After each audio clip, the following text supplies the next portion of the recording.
Hi guys, it's Philip here again. I'm back with part 4 of this 5-part series about the horse race trading for beginners.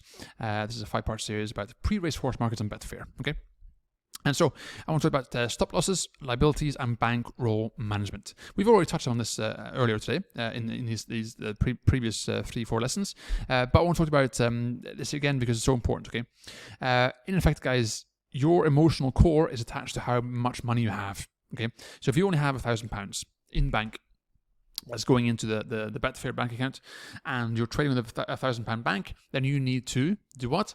Use small stakes. If you try at any given point, even just one single trade, to use larger stakes, you are going to become emotionally attached, and you can make the mistakes I talked about in the previous videos. Okay, so in terms of bankroll management, it's quite simple, right? Use roughly 1% or 2% as a staking amount of your total bank. Okay. And then what you have to do is become very careful about how many ticks profit or loss you take per trade. Okay, so if I go here now on the lay side on this one, you can see here what the ticks mean in terms of how much you can lose. Okay, so I would not let this run down and down and down and down right to the very end, right? Because if I lose 20 quid, that's too much. Okay, that's too high in terms of my overall bank. Because you can see for this example here in this video, as I mentioned earlier, I've only got a bank of £1,000. Okay, it's a bit less now because I've got an open trade, right? So I started with £1,000 here. So that means if I lose 20 quid, right, in one trade, that's a bit too much, particularly if you're brand new, right? So that means that you want to find a way of limiting your liabilities here. So you can use stop losses, and you can use the liability feature inside BetAngel software. I'm pretty sure Geek's Toy and all those other tools have the same thing. So here, if I go and right-click here, like so, see this yellow marker? That will act as a stop loss. Okay, so if I put one here, that means that when the price comes down here, the software will automatically close this off for you, and boom, see that? It did that for me. As soon as I came to this point here, boom, it closes it off, and it did it right there. That means that for you don't have to make the decision, okay? So that means if you enter a trade here, for example, right, you then automatically, boom, do that. Just put it there, and if it comes there, then you've messed up, and that's just the price you pay. Okay, you pay the price of like 10, 20p. That's the cost of your education. Okay, because that way, the price won't go against you, and you won't kick yourself because it's like a predetermined thing. But you have to decide: is it going to be 2 ticks, 3 ticks, 4 ticks, 5 ticks? Now, the good thing about the fact that you're using a small bank means that you can probably do sort of 6 or 7 ticks, because that gives you space to think. You don't put it here at like 1 tick, because that means if one small deviation and you close your position, that's not good enough. So what you can do sort of 7, 8, 9 ticks, because that gives you space to think. So if the price does come down, you have a chance to think, okay, the price is going against me. Why? What's happening? Is this one coming down? Is that one going up? Is this one coming down? Right? And you get a chance to think about what you're doing and why. Okay.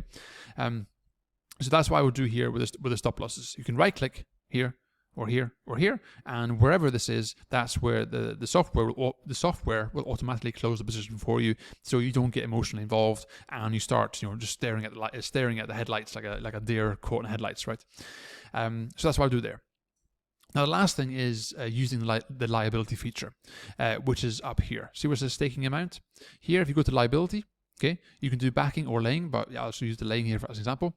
If I now put in so if I put in £10 here, now if I now go on the lay side, you can see it's only putting in £2.94, because that at 4.4, that's the maximum they can put in, because that's a total liability of £10.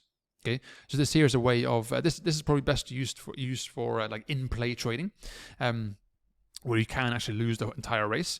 But this here is another way for you to limit your liability. Okay, so if I actually go on a different horse here, so if I go on this one here, for example, just so you've got a clean ladder here, as it were. So if I use this here now, liability, £10 max. Okay, so now if I take this price here, like so, okay, you can see I've only got 71p in here, because that is the maximum I can bet in here and keep that liability. And you can see here 2p, 4p, 6p, 2p, 5p, 8p, 10p. And so that means you can trade the larger priced horses without worrying, because if it comes down to like here, you lost 30p, who cares? But your goal isn't to win money. Your goal is simply to make the correct decision. Is it going up? Is it going down? What are you doing? And you can green up a very small profit. Okay. The money's not important. You're trying to gauge, where is the market going? Did I get that decision right? That's what you're trying to do, because you're trying to build up your confidence so you can make correct decisions again and again and again, and then slowly build up your staking amount and slowly build up your liability threshold so that you can start using larger and larger stakes. Okay, and it really is that simple, guys. There's no more to it than that.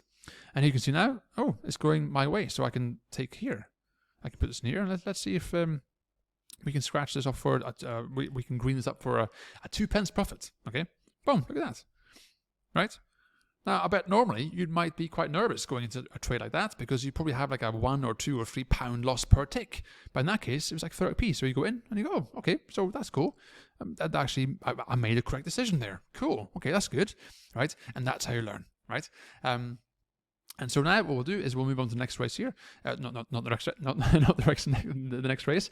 We'll move on to the last video where I'm talking about how you can start trading right now using small stakes. And I'll show you an example where I'm going to trade a race in front of you, and so I'll talk you through it, and you can start from there. I've got an entire playlist for you here that you can use as an example, so I can show you how to trade with small stakes. And I'll try and talk you through. I'll talk you through every race. I'll talk you through how to trade and so on. So you can jump now ahead to the last video of this playlist. There'll be a link underneath here going to the video, but if you're watching this as part of the playlist, then there'll be a link on the right hand side under the whole tab here of playlists. Okay, so with that in mind, please subscribe, guys. Thanks for watching, and I'll see you in the next video. Cheers.